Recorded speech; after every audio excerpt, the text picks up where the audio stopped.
Esses dias eu estava passando mais uma vez por alguns textos do Novo Testamento e lembrando que eu estaria aqui hoje, né?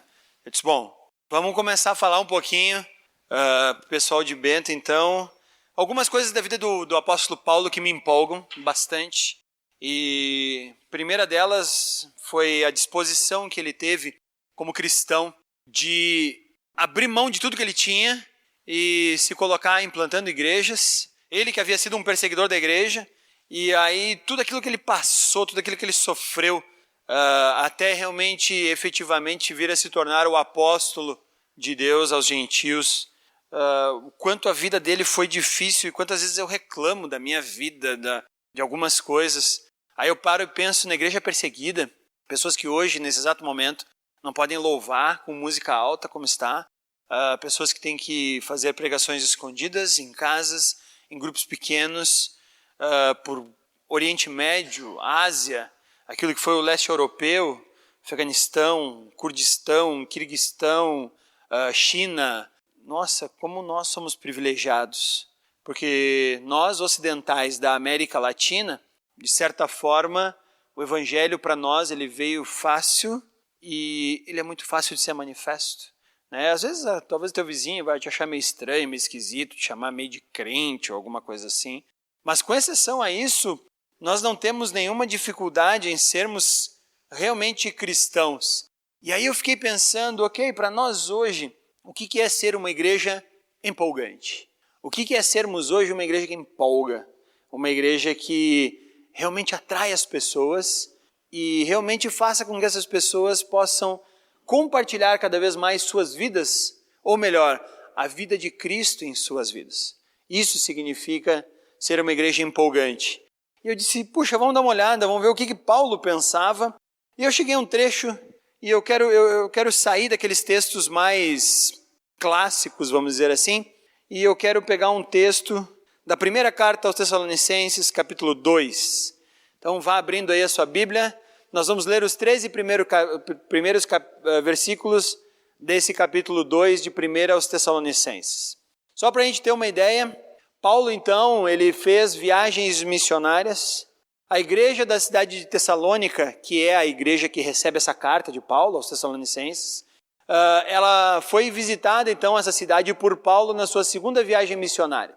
Então enquanto ele está falando e pregando para essa igreja, ele ficou mais ou menos, a gente imagina, de 6 a 8 semanas, então é um tempo muito curto, de 6 a 8 semanas, ele chega numa cidade greco-romana, fala o evangelho, fica ali um tempo bem curto para explicar para eles o que é o evangelho e vai implantar mais igrejas, continuando a sua viagem missionária. Então, é um pouquinho do pano de fundo que aconteceu com Paulo, quando ele implantou essa igreja e deixou ela agora, então, para crescer.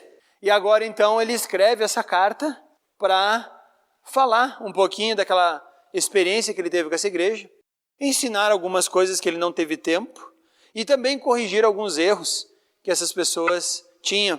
Depois ainda vai escrever mais uma carta, que é a segunda carta aos Tessalonicenses, tá? Então, vai lá. Primeira carta aos Tessalonicenses, capítulo 2, versículo 1, começa dizendo assim: Vocês mesmos sabem, irmãos, que a visita que lhes fizemos não foi inútil. Sabem como fomos maltratados e quanto sofremos em Filipos antes de chegarmos aí. E, no entanto, com confiança em nosso Deus, anunciamos a vocês as boas novas de Deus, apesar de grande oposição. Portanto, como veem, não pregamos com a intenção de enganá-los, nem com motivos impuros, nem com artimanhas. Em vez disso, falamos como mensageiros aprovados por Deus, aos quais foram confiadas as boas novas. Nosso propósito não é agradar as pessoas, mas a Deus, que examina as intenções de nosso coração. Como bem sabem, nunca tentamos conquistá-los com bajulação, e Deus é nossa testemunha de que não agimos motivados pela ganância. Quanto ao reconhecimento humano, nunca buscamos de vocês, nem de nenhum outro. Ainda que como apóstolos de Cristo, tivéssemos o direito de fazer certas exigências, agimos como crianças entre vocês. Ou melhor, fomos como a mãe que alimenta os filhos e deles cuida. Nós os amamos tanto que compartilhamos com vocês não apenas as boas novas de Deus, mas também a nossa própria vida. Não se lembram, irmãos, de como trabalhamos arduamente entre vocês? Noite e dia nos esforçamos para obter sustento, a fim de não sermos um peso para ninguém, enquanto lhes anunciávamos as boas novas de Deus. Vocês mesmos são nossas testemunhas, e Deus também é, de que fomos dedicados, honestos e irrepreensíveis com todos vocês, os que creem, e sabem que tratamos cada um como um pai trata seus filhos. Aconselhamos, incentivamos e insistimos para que vivam de modo que Deus considere digno, pois Ele os chamou para terem parte em seu reino e em sua glória. Portanto, nunca deixamos de agradecer a Deus, pois quando vocês receberam de nós a mensagem dele, não consideraram nossas palavras meras ideias humanas, mas as aceitaram como palavra de Deus, e que, sem dúvida, são. A mensagem continua a atuar em vocês, os que creem. Então, Paulo ele está escrevendo essa carta para essa igreja, e nessa parte, então, da carta, eu vejo que ele explica para essa igreja o quanto a igreja da cidade de Tessalônica era uma igreja vibrante, viva, empolgante, uma igreja da qual valia a pena fazer parte. E eu quero agora extrair, então, desse trecho agora, pelo menos 4 marcas de uma igreja atraente. Olhando para esse texto, eu quero tirar daqui 4 marcas para uma igreja que realmente é atraente. Quais são essas marcas? Então, vamos juntos aí. Primeira marca eu vejo do versículo 1 ao versículo 3, onde Paulo diz assim: vocês sabem, irmãos, que a visita que lhes fizemos não foi inútil. Sabem como fomos maltratados e o quanto sofremos em Filipos antes de chegarmos aí. No entanto, com confiança em nosso Deus, anunciamos a vocês as boas novas de Deus, apesar de grande oposição. Portanto, como vem, não pregamos com a intenção de enganá-los, nem com motivos impuros, nem com artimanhas. Primeira marca de uma igreja saudável que eu vejo aqui, ela é centrada na Bíblia. Paulo diz que esteve entre eles e que o tempo que ele esteve entre eles não foi inútil.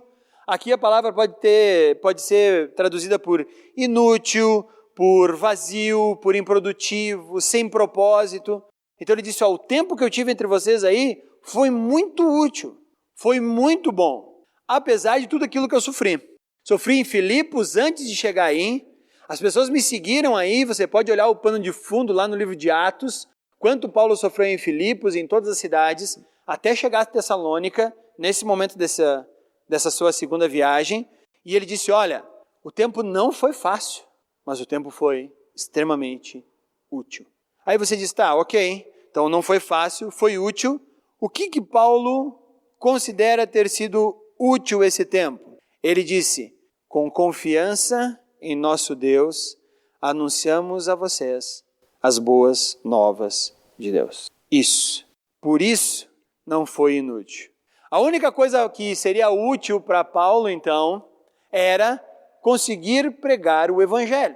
E ele disse, olha, foi muito útil o tempo que eu tive entre vocês, porque foi a oportunidade que eu tive de pregar o Evangelho. Nós temos alguns problemas de tradução, porque a palavra Evangelho, ela não é portuguesa. A palavra, ela é uma transliteração de um grego que significa boa notícia. Evangelion significa a boa notícia. Então, por isso Paulo fala aqui que ele teve uma boa notícia. Não é que ele leu uma notícia legal ou que ele ouviu uma notícia interessante em algum lugar. O que ele está dizendo é, só foi o tempo entre vocês útil porque nós pregamos o Evangelho a vocês. Primeira coisa que eu vejo que faz uma igreja ser empolgante é quando o Evangelho é pregado nela. Hoje em dia, se ouve de tudo, menos o Evangelho. Hoje em dia, se prolifera de tudo, menos o Evangelho. Estava lendo hoje de manhã um livro que eu adquiri, que fala sobre a Reforma, e eu gosto de estudar sobre a Reforma Protestante, e o início do capítulo, a introdução, ele diz assim, eu acho que talvez hoje nunca tivemos tantas pessoas cuidando para que a fé não seja desviada. Ao mesmo tempo, eu nunca vi e acho que nunca existiu na história do cristianismo tantas igrejas onde o evangelho não é pregado. Se prega ideias, se prega preferências, se prega alguma coisa que eu gosto ou não gosto, se prega aquilo que eu acho ou que eu não acho, mas dificilmente se prega o evangelho. Primeira marca de uma igreja forte que Paulo está dizendo aqui, então, é que ela é centrada na Bíblia. A marca para que a igreja possa triunfar, mesmo em momentos de oposição e dificuldade, é olhar para a Bíblia. Estava conversando com uma pessoa sexta-feira, tarde, e uma ontem à noite. Fui jantar na casa de são meus padrinhos de casamento, estávamos conversando, e aí ele disse para mim, escuta, o que é que a igreja tem que fazer nessa situação em que está o mundo? O que é que a igreja precisa fazer? Para onde vamos nos mover? Aonde tudo aquilo que cremos, tudo aquilo que acreditamos está sendo atacado, mas assim, fortemente atacado pela mídia, pelos políticos, pelas pessoas ao nosso redor. O que nós precisamos fazer? Eu disse para ele, tudo o que precisamos fazer é nos manter de acordo com o que a Bíblia pede. Tudo o que precisamos fazer é olhar para a Bíblia e ver o que ela incentiva que nós façamos. Como é que ela incentiva que nós vivamos? E é isso que temos que fazer. Dá vontade, às vezes, de sair por aí fazendo qualquer tipo de justiça, dá vontade de sair por aí escrevendo blogs e virando o novo pensador cristão que vai diante do mundo. Mas quando eu olho para a Bíblia, a única coisa que a Bíblia me manda fazer é me manter fiel a Cristo, aquilo que Ele revelou, e ser sal na terra e luz no mundo. Não tem outro jeito. Para isso eu preciso olhar para a Bíblia. Para isso eu preciso entender o que ela nos explica. Só para você ter uma ideia de como o evangelho é importante, só no capítulo 2, Paulo vai falar a palavra evangelho no versículo 4, no versículo 8, no versículo 9 e no versículo 13. A igreja de Tessalônica é centrada na palavra, é centrada no evangelho. A nossa igreja só vai ser uma igreja atraente se ela for centrada no evangelho. Cristo, revelado no evangelho, é a única arma que nós temos para as pessoas aí no mundo saírem da sua condição de pecadores. Por isso nós precisamos continuar pregando o evangelho. A única arma contra o erro do evangelho é a própria palavra. Então nós temos que aprender cada vez mais a palavra para que sejamos capazes de levar Cristo adiante. E isso vai nos ajudar a ser uma igreja cada vez mais correta. Quanto nós temos estudado da palavra? Quanto tempo você tem gasto estudando a Bíblia? Se você está na média do evangélico de Caxias do Sul, você tem dedicado de 15 a 20 minutos por dia. Se você está na média. Tem cristãos que se dedicam 3 a 4 horas. Tem cristão que se dedica 15 minutos por semana. Eu estou falando da média. Vocês nunca serão uma igreja empolgante em Bento Gonçalves se vocês não souberem a Bíblia. Se vocês não lerem a Bíblia. Se a Bíblia não for assim, aquilo que vocês respiram, vivem, falam, expressam. Se a Bíblia não for aquilo que comanda o teu pensamento, a tua forma de agir. Se a Bíblia não for o grande filtro pelo qual você vive tua vida, não há outro jeito. Paulo, é interessante, como ele diz, inclusive, que o objetivo dele é, nós não pregamos com a intenção de enganá-los. Como é que vocês sabem disso? Porque nós nos esforçamos para que as boas novas fossem anunciadas entre vocês. Inclusive, uma igreja pode saber se está sendo enganada ou não por sua liderança, se o que está sendo pregado e ensinado é a Bíblia. Por isso que hoje se prega de tudo nas igrejas, menos o evangelho. Aí você vai conseguir identificar se essa igreja está tentando enganar os seus fiéis ou não. Quando o evangelho não é pregado, sai fora, corre, não olha para trás, porque ali está uma igreja que não está preocupada com a tua saúde espiritual. O evangelho precisa ser fortemente a nossa mensagem. Mas tem mais coisa que Paulo fala aí, então, guarda aí, uma igreja empolgante, uma igreja firme, é centrada na Bíblia. Mas ele continua dizendo assim, em vez disso, versículo 4, falamos como mensageiros aprovados por Deus, aos quais foram confiadas as boas novas, mais uma vez a palavra evangelho aqui, O nosso propósito não é agradar as pessoas, mas a Deus, que examina as intenções do nosso coração. Como bem sabem, nunca tentamos conquistá-los com bajulação. E Deus é nossa testemunha de que não agimos motivados pela ganância. Quanto ao reconhecimento humano, nunca buscamos de vocês, nem de nenhum outro. Segunda marca de uma boa igreja é quando ela é autêntica na sua intenção, aonde ela atrai pessoas para serem mais parecidas com Cristo. Essa é a visão de vocês, né? Quando a igreja faz isso, ela consegue trazer pessoas com uma intenção verdadeira. Mas às vezes não se faz isso. E aí se atrai pessoas para tudo que é jeito, para tudo que é coisa. E Paulo está dizendo aqui, muito cuidado. Não foi para agradar vocês e nem com bajulação. Então com isso, e é com bastante temor que eu digo isso para você, às vezes você não vai sair daqui alegre, não. Às vezes você não vai gostar do que você ouviu. Porque, infelizmente, para mim é felizmente, a pessoa que Deus chama para estar falando aqui na frente, ela não tem por intenção agradar os ouvidos de vocês. Às vezes vai agradar. Mas a principal intenção de quando eu estou sentado, ouvindo e tentando entender o que Deus quer que eu fale, seja para vocês, seja para o Pio Décimo, seja para o pessoal lá de Sapiranga, seja para, às vezes, o pessoal lá em Gramado, que eu dou aula de vez em quando lá em Gramado. Tudo que eu peço para Deus é, Deus, o que é que tu quer que eu fale para esse pessoal? E às vezes eu digo, Deus, tu tem certeza que eu vou falar isso? E Deus diz, tu quer agradar quem? Para mim seria muito bom dizer para vocês aqui palavras legais, bonitas, que tudo são flores, que vocês vão sair daqui com estrelinhas lá no céu e que vai dar tudo certo. E às vezes Deus diz, Edgar, eu sei que você gostaria muito de só falar palavras assim. Mas se você fizer isso, você vai querer agradar as pessoas antes do que a mim. E aí, quando você quiser agradar as pessoas antes de a mim mesmo, você se torna inútil para mim. Então, Paulo ele está sendo bem enfático com essa igreja, aonde ele fala então no versículo 4, nosso propósito não é agradar as pessoas, mas a Deus. Como bem sabem, no versículo 5, nunca tentamos conquistá-los com bajulação. E versículo 6, quanto ao reconhecimento humano, nunca buscamos de vocês, nem de qualquer outro, nem de nenhum outro. Então, no fundo, o que Paulo está dizendo aqui, ele diz assim, entre vocês eu fui pregar o evangelho, e é o evangelho que eu vou pregar. Eu sei que alguns de vocês acharam legal, mas isso para mim está em segundo plano. Se você elogiar Paulo, dizer assim, nossa Paulo, como foi legal, ele vai dizer, ok, isso está no segundo plano. E sabe qual é a melhor parte? Se você for lá xingar Paulo e dizer, Paulo, não gostei do que tu falou, ele vai dizer, ok, isso está no segundo plano também. Meu primeiro plano é olhar para Deus e saber assim, Deus, te agradou com isso que eu falei? Deus, o que eu falei para essas pessoas foi aquilo que você me chamou para fazer?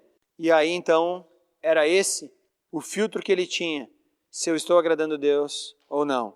A única certeza, então, que uma liderança de uma igreja, ela pode ter de que não está enganando seus membros, é expor a palavra e até mesmo, às vezes, dizer coisas que eu não gostaria de ouvir. Isso mostra que essa igreja está realmente empenhada com o meu crescimento. Assim como é horrível o pai que só diz sim para o seu filho e ele não sabe o quão mal ele está fazendo para esse filho, também, às vezes, a liderança precisa dizer não para algumas coisas que a sua comunidade pratica e faz. Ontem, eu estava conversando com um casal e essa moça, ela trata algumas crianças. Ela é psicóloga. E aí, então, ela estava me falando que uma vez ela tratou uma criança com 10 anos, pasmem, ela ainda dormia com seus pais, ela ainda usava fraldas à noite, ela não usava o banheiro sozinha, ela falava tudo infantilizado, tomava mamadeira, e aí você diz assim, tá, essa criança tinha algum problema cognitivo. Foi feito todo tipo de exame na casa dessa pessoa, nessa família. Ele fez raio-x, essa criança fez ressonância magnética no cérebro, olharam tudo, e eles chegaram a uma conclusão.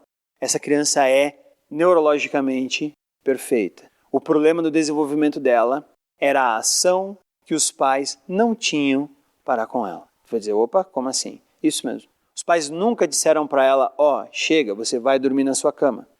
Chega, hoje você vai limpar a sua própria caca no banheiro. Hoje você vai usar o banheiro sozinho. Com 10 anos, essa criança não fazia nada disso. E ela não tinha nenhum problema intelectual. O único problema era a forma que ela havia sido criada. Então ela chamou os pais para uma conversa. E os pais disseram, ok. Depois que ela fez todo o apanhado geral, um histórico dessas criaturas, ela disse, ok. Os pais disseram, qual é o problema do nosso filho? E ela disse, o problema do filho de vocês é vocês. Vocês estão tratando ele como uma criança. Vocês estão interferindo na independência dele. Vocês estão permitindo que ele domine tudo. E ele está sofrendo por causa disso. Porque, primeiro, ele não foi criado para, aos 10 anos, estar nessas condições aí que ele está.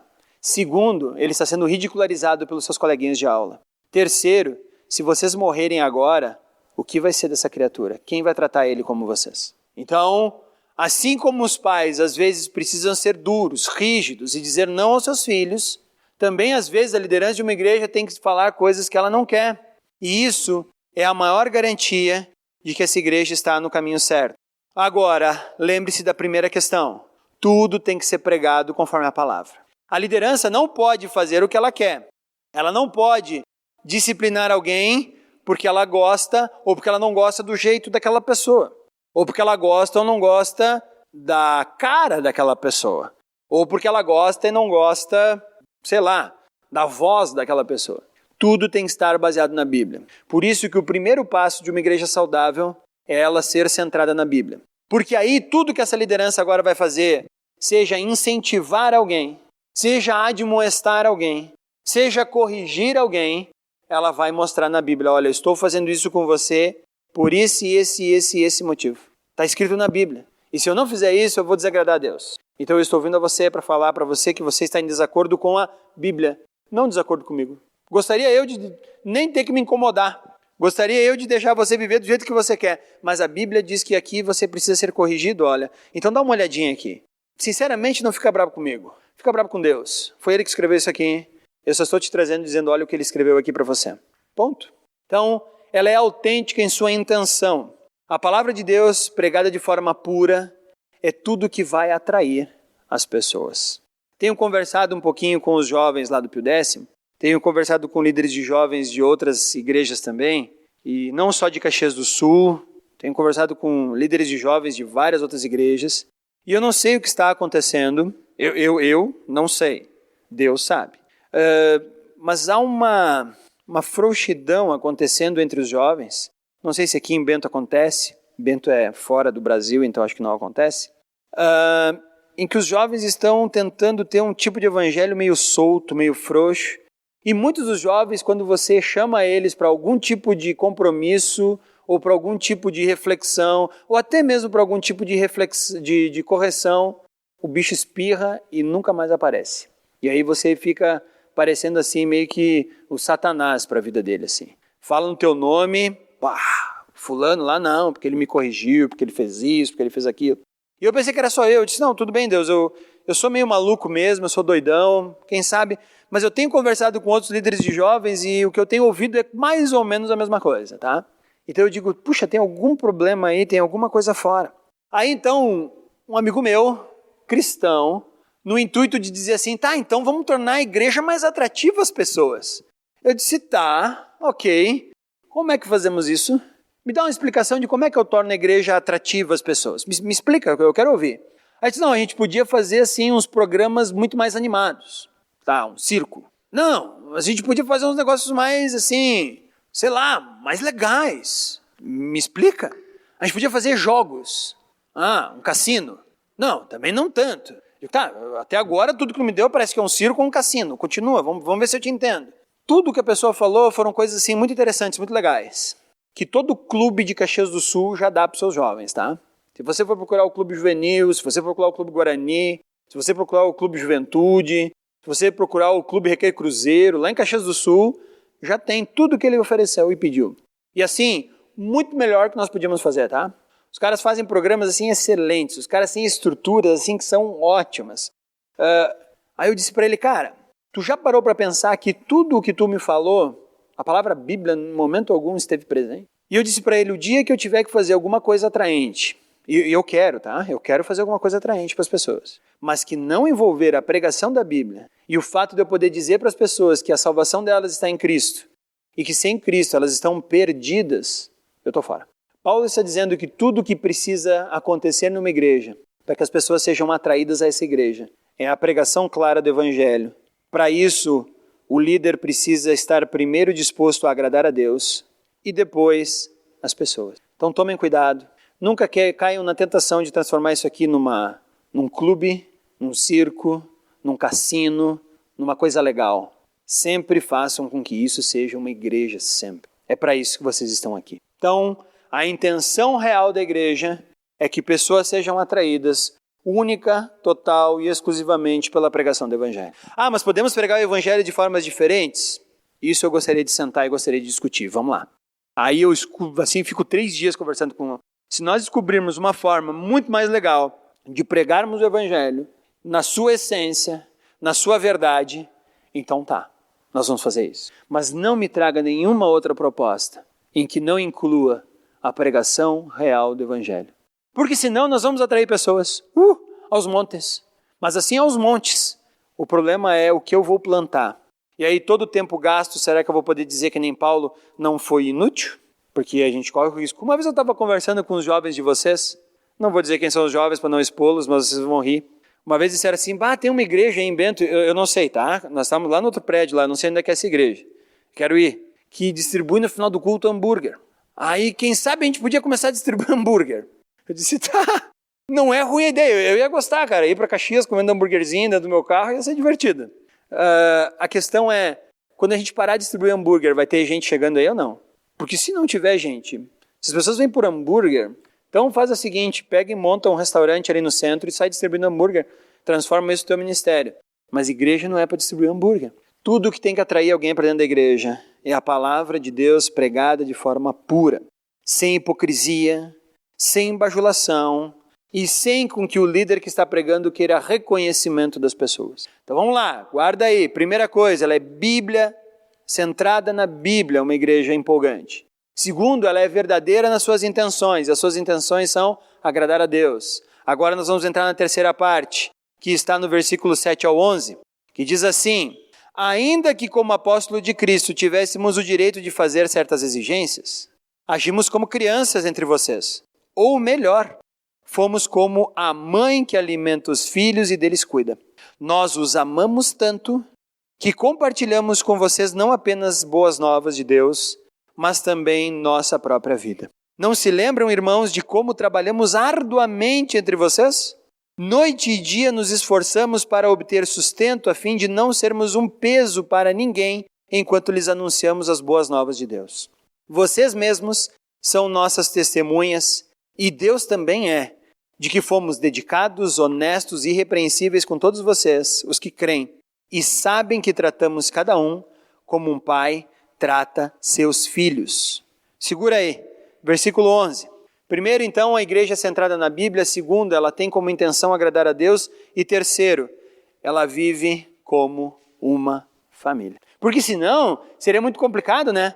É só pregar a Bíblia, prega a Bíblia. E eu já conheci muito o que eu chamo de teólogo de gabinete. Teólogo de gabinete é aquele cara que assim, ele se encheu tanto da Bíblia, mas tanto que ele não consegue mais nem sair do seu escritório. Ele fica lá, e tudo que ele abre são os seus livros e seus comentários bíblicos. E ele é assim, extremamente eficaz na Bíblia, no comentário bíblico. Então, quando eu chego para ele, eu digo assim, cara, vamos para um caso extremo. Aconteceu um caso de adultério na minha igreja, o que eu devo falar para a família? Aí o teólogo de gabinete já pega um monte de livros, comentários, ele explica a Bíblia, ele diz assim, explica que isso é pecado. Onde é que já se viu a pessoa fazer isso? Ela vai para o inferno se ela continuar nessa vida. Ela ela tem que tomar muito cuidado porque a salvação de Cristo foi feita para ela não pecar. E o cara, ele explica tudo aquilo que a gente já sabe. Mas em momento algum, um dia, ele teve que colocar o olho no olho de uma pessoa que adulterou e dizer, cara, você está errado. Ele nunca teve que colocar o olho no olho de uma mulher que passou por o adultério do seu marido, sofrendo, e ela pergunta para você assim, o que a gente faz agora? E a única coisa que você consegue dizer é, vamos clamar pela misericórdia de Deus. O teólogo de gabinete, ele é muito bom em Bíblia. mas ele é péssimo no contato com as pessoas. Ele não consegue transformar a Bíblia. A Bíblia para ele é sempre uma letra que corta, é sempre uma espada. Se fosse só a Bíblia pregada de forma como fazem os teólogos de gabinete, nossas igrejas seriam uma desgraça. Literalmente uma desgraça, porque não há graça, não há o amor. Então agora, vivamos como família. E aí Paulo vai usar o elemento. Quando estive entre vocês, ele podia ter dito assim, bom, olha o que ele fala ali. Ainda que como apóstolo de Cristo, ou seja, eu tinha autoridade. Mas quando eu estive entre vocês, eu não fui, e ele podia ter usado talvez o termo um chefe militar. Eu fui entre vocês como um general. Por quê? Porque eu era um general, olha aqui a minha insígnia, olha quantas medalhas eu tenho, então eu tenho autoridade.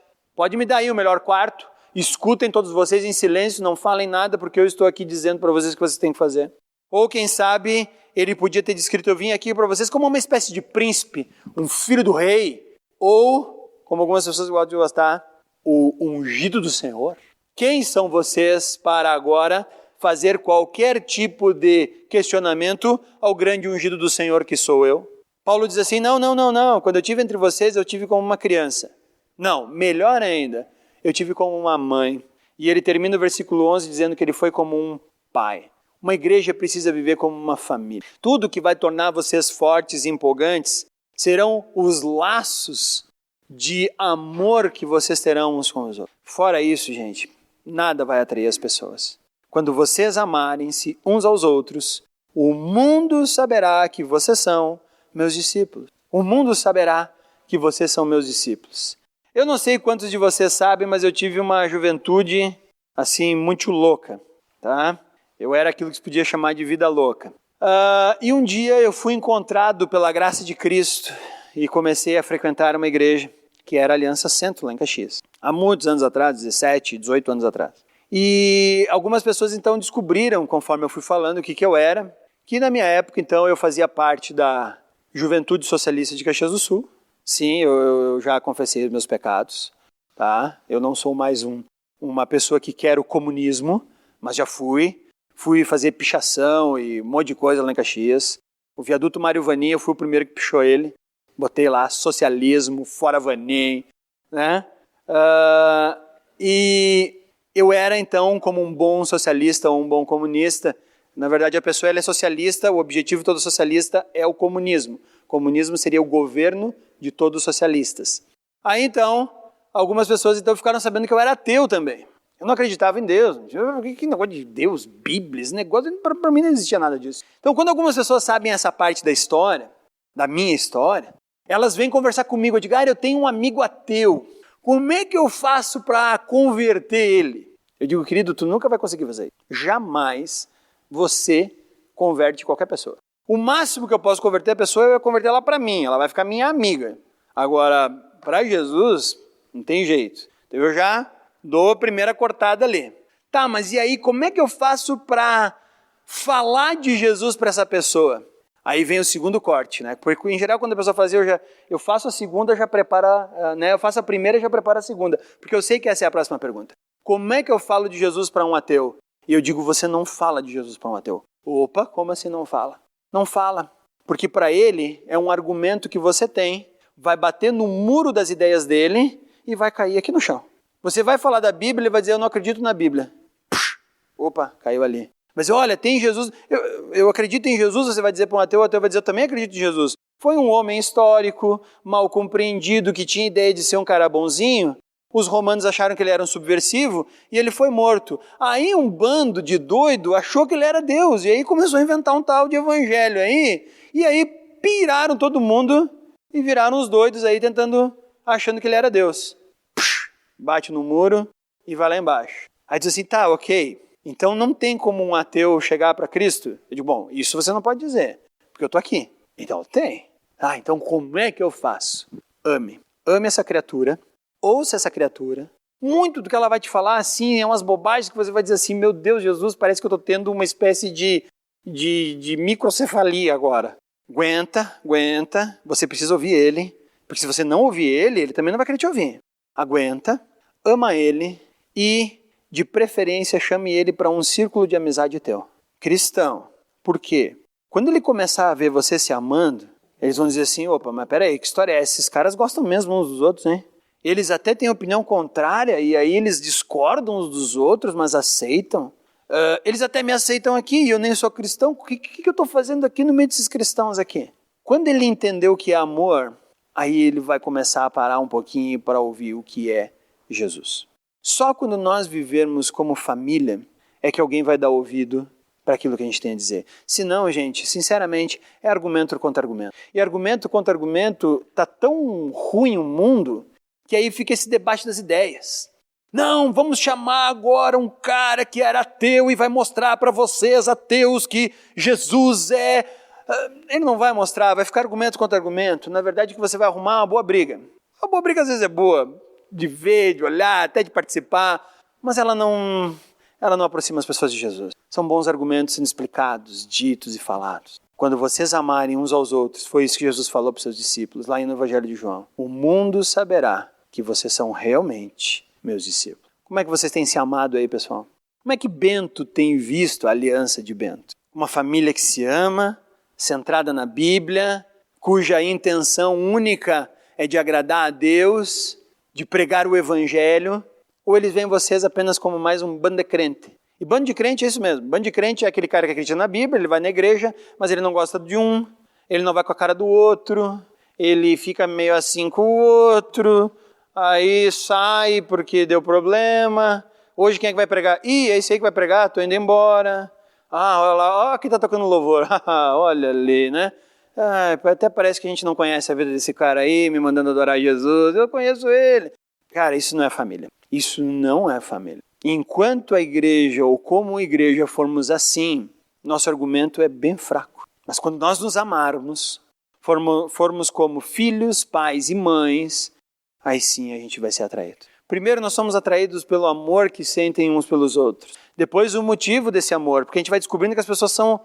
peraí, parece que eles são tudo iguais, são tudo que nem robozinho, aí a gente vai descobrindo que não. Que dentro da igreja tem o cara que votou na Dilma, tem o cara que votou na Aécio, e os dois estão arrancando os cabelos até agora, porque nenhum dos dois prestava, né?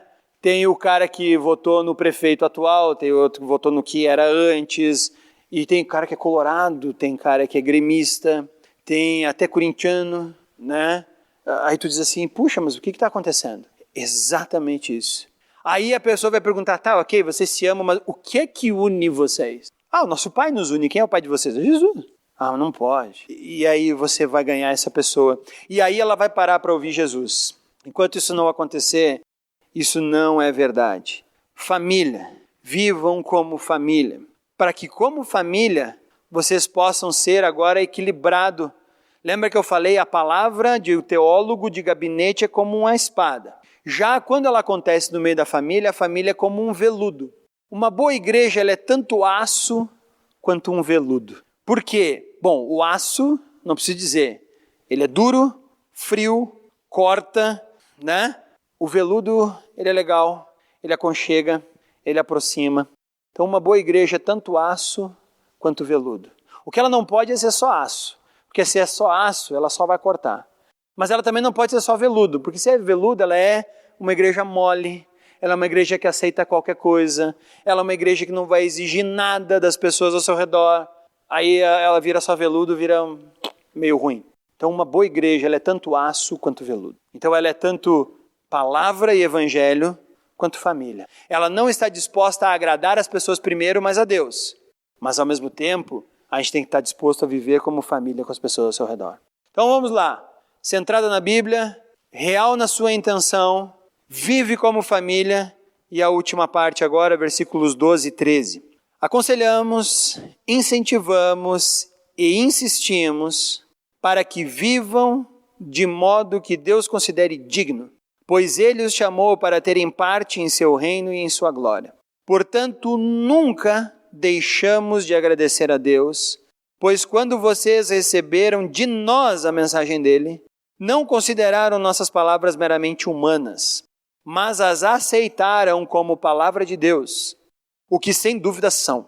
E essa mensagem continua a atuar em vocês, os que creem.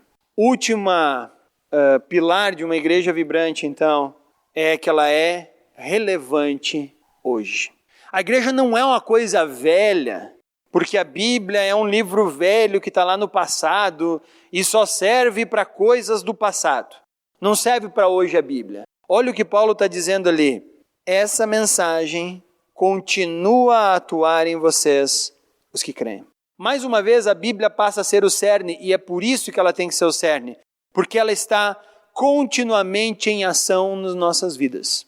Ela está continuamente em ação no nosso dia a dia. A Bíblia é aquilo que fazemos, a Bíblia é aquilo que pensamos, então ela está em ação. E aí as pessoas aí fora vão ver que a Bíblia ainda hoje é relevante para cada um de nós. Ela ainda vale a pena.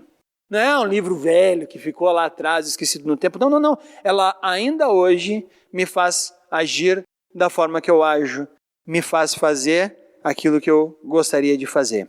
Nós precisamos mostrar para essa sociedade aí fora o quanto Cristo é relevante agora, nesse instante. Não é um homem que morreu há 2000 anos atrás e ficou lá pregado naquela cruz. Não. Ele ainda está vivo hoje aqui no meu coração. E ele é relevante para essas pessoas hoje. Por isso é extremamente importante que a gente evangelize e fale desse Cristo. A mensagem de Cristo continua presente hoje, da mesma forma como estava presente muitos anos atrás. Para mim, olhando esses versículos de 1 Tessalonicenses capítulo 2, eu vejo esses 4 pilares então. Uma igreja vibrante, ela é bíblica. Sua intenção primeira é agradar a Deus. Terceiro, ela vive como uma família. Quarto, ela é relevante agora, nesse exato instante. Como é que a gente está nesses 4 quesitos aí, pessoal? Porque só assim vai fazer algum sentido a nossa existência aqui. Senão, nós podíamos virar um clube ou qualquer outra coisa assim. Quando eu vejo, então, que uma igreja assim, ela é real, eu vejo 3 coisas acontecendo numa igreja que tenta ser ou tenta ter esses 4 pilares aqui. Primeiro, Deus vai honrar as nossas ações. Mesmo nós sendo limitados, mesmo nós sendo pecadores, Deus vai honrar aquilo que nós somos. Então, primeiro é uma ação do céu na nossa direção. Quando nós vivemos o que Deus quer que nós sejamos, Deus honra a nós. Segunda coisa que eu vejo é aquela setinha que se encontra uma com a outra na visão de vocês. Nós passamos a ser exemplos de Cristo para as pessoas ao nosso redor. E nós agora ministramos uns aos outros. Nós nos aproximamos mais uns dos outros. E nós somos cada vez mais família uns dos outros. E passamos agora então a crescer na direção uns dos outros. E por último, eu vejo que nós vamos com isso atraindo cada vez mais pessoas para essa comunhão de Deus. Cada vez mais pessoas serão acrescentadas, porque elas foram atraídas pelo Evangelho verdadeiro. Elas foram atraídas pela forma como nós vivemos o Evangelho em nossas vidas. E aí então elas vêm e aprendem desse mesmo Evangelho e a ser essas mesmas famílias e a aplicarem esse Cristo em suas vidas. E isso torna elas mais um de nós. Então, uma igreja vibrante que aplica esses 4 pilares, ela é mais bíblica e menos maquiagem. Maquiagem é horrível. Sei que vocês mulheres talvez discordem de mim nisso. Maquiagem é horrível, porque ela é uma enganação. Maquiagem é uma enganação. Tu olha lá, dia do casamento, todas as mulheres estão lá com meio quilo de argamassa na cara e tudo mais. Se tu pesar uma mulher, depois ela ficar pronta para um casamento, ela tem uns 3 quilos a mais. Reter o líquido? Não, maquiagem mesmo. Tá? Vem a base, o prime para cobrir todas as imperfeições. Aí depois vem rímel, vem blush, vem sombra, vem laque. Vixe, rapaz, olha, vem de tudo. Batom, pó, meu Deus do céu. Vem de tudo. Aqui eu posso falar, a Simone fica brava quando eu falo lá no Pio Décimo. Aqui eu posso falar, ela não está aí. Né? E ela é uma enganação. Porque depois, dá um banho nessa criatura, tu diz assim, tá, cadê a pessoa que estava no casamento ontem? O que aconteceu com ela? Devolva essa pessoa. Né? Mas é isso. Uma igreja bem maquiada, ela pode ser atraente, mas se tu tirar a maquiagem, não vai sobrar muita coisa atrás. Então, uma igreja muito boa é uma igreja bíblica e não uma igreja maquiada. E o que tem de igreja maquiada por aí, pessoal? Que coisa. Então, é como aquele homem que não tem muito fosfato na cabeça, aí ele abre uma revista assim, ele diz, nossa, que mulher bonita, Cara, aquilo ali é Photoshop, além de muita maquiagem, além de muita coisa que você não imagina. E outra coisa, tu imagina quanto deve ser caro manter tudo isso aí. Então, é botox, é plástica, além da maquiagem que já é o olho da cara. E aí ele diz assim, puxa, minha mulher não é como essa. Cara, se essa mulher fosse fotografada, tivesse Photoshop e usasse a mesma maquiagem, ficava igualzinha. Pode crer. Então, as igrejas, elas são todas iguais. A única diferença é que algumas botam mais maquiagem que outras. E Paulo está dizendo que nenhuma igreja deveria usar maquiagem. Ela deveria ser bíblica. Então, mais Bíblia e menos maquiagem. Isso é que torna uma igreja verdadeira. Outra coisa, uma igreja muito preocupada com a profundidade e menos preocupada com o seu tamanho. Parou para pensar nisso? Uma igreja profunda que aplica esses 4 pilares, ela está muito mais preocupada com a profundidade que vai em Cristo, as pessoas que fazem parte dela, do que a quantidade de pessoas que faz parte dela. Ela pode não ser a maior igreja da cidade, mas com certeza ela vai se preocupar em ser a igreja mais profunda da cidade. Então tu está dizendo que toda igreja grande é rasa. Não estou dizendo isso. Eu só estou dizendo que uma boa igreja ela se preocupa com a profundidade mais do que com o tamanho. Pode ter uma igreja muito grande, muito preocupada com profundidade. Sim, pode. Mas ela está muito mais preocupada com a profundidade do que com o tamanho. Alguém aqui já visitou Brasília? Ainda bem, porque está feia a coisa lá, hein? Ultimamente, andar em Brasília, tu tem que... Qualquer policial na rua, tu já diz, pronto, vai me algemar. Porque lá em Brasília, basta estar em Brasília, é algema, não tem jeito, vai todo mundo preso. Brasília é cheia de espelhos d'água. Niemeyer, quando planejou Brasília cheia. Tu olha assim, nossa, que coisas lindas, esses espelhos d'água e tal. Entra nesses espelhos d'água, sabe o que vai acontecer? Tu vai ficar com água no máximo até o joelho. São lindos, mas são bem rasinhos. O único lago lá, além de algumas represas, é o Lago Paranauá, lá, os mais profundos. Tirando isso, é tudo coisa rasa. Então, muito cuidado com uma igreja em que a gente olha o tamanho e diz, nossa, que igreja bonita. Pisa ali primeiro. E aí, de repente, você vai descobrir que a teologia da igreja não passa do teu joelho. Eu prefiro muito mais a cacimba da casa da minha avó. Dá para dar umas bicudas assim, ó. Isso, exatamente isso. Exatamente isso. Então, uma igreja verdadeira está mais preocupada com a profundidade do que com o tamanho. Uma igreja verdadeira, ela está preocupada em cada vez mais apresentar Cristo e cada vez menos apresentar nós. E hoje o que está se proliferando em Caxias de igrejas onde nós é que somos proclamados é brincadeira. Tanto que ao ponto de você chega assim, você diz assim, você é da igreja tal? É isso, eu sou a igreja do pastor fulano de tal. Pensei que a igreja era de Jesus. Se é do fulano de tal, eu tô fora, né? Igrejas onde você chega lá, a foto do pastor é a entrada. Tu diz assim, opa, tô fora. A única coisa que eu queria que tivesse aqui é Jesus, velho. É uma igreja muito mais preocupada com Cristo e muito menos com nós. Muito menos com eu.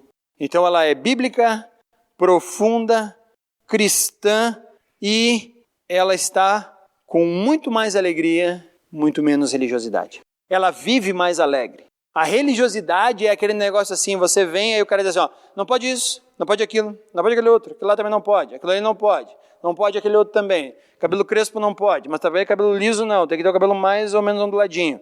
Careca, nem pensar, tá fora. Tem que ter cabelinho, mas também não pode ser comprido, se for comprido também tá fora. Saia, vamos ver aqui onde é que tem que ficar. 2 dedos para cima, 2 para baixo, tá no padrão. Fora disso, tá fora. Isso é religiosidade, isso traz pressão. Você diz assim, puxa, o que eu estou fazendo aqui? Agora, uma igreja, quando ela vive esses 4 pilares, ela é bíblica, ela é profunda e ela é alegre. Porque ela é uma família. E é claro que de vez em quando vai ter os arranca-rabo na família, o pai vai dizer assim, vai sair desse jeito aí, meu filho. Que isso? Espera aí, deixa eu pegar esse chopa, eu vou junto. Né? Mas é assim mesmo. Igreja é família. E é uma igreja muito mais preocupada com relacionamentos. É uma igreja que tem muito mais relacionamentos. É uma igreja que está envolvida com tudo isso. Pessoal, Paulo implantou igrejas e ele falou para essa igreja aqui que ela devia ter 4 pilares.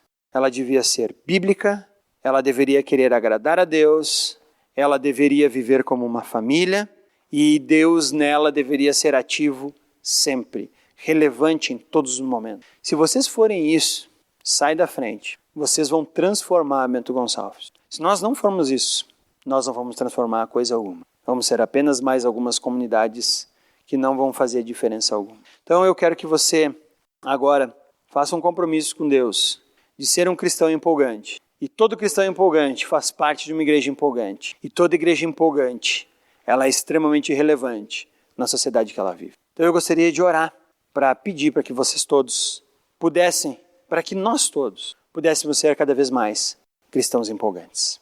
Ok? Senhor Deus, nós realmente somos gratos a Ti.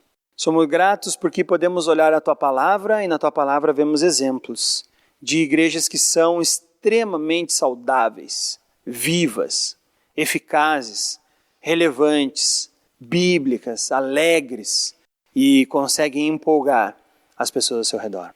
Então, Deus, o meu pedido é para que hoje Tu estejas te revelando de forma soberana a cada pessoa da Aliança Bíblica de Bento. E à medida que isso acontece, que cada pessoa aqui possa fazer um compromisso de andar contigo de forma empolgante, de ser um cristão empolgante, de aprender cada vez mais da Bíblia, de se aprofundar cada vez mais na Tua verdade, de viver como família nesse corpo aqui e de crescer na Tua direção, para que Tu sejas evidenciado aqui. E à medida que alguém olha para essa igreja, possa dizer, puxa, eu queria fazer parte desse pessoal aí, porque eles vivem uma coisa que eu não vivo. Eles têm alguma coisa que eu não tenho, mas eu gostaria muito de. E assim Tu vais acrescentando pessoas aqui.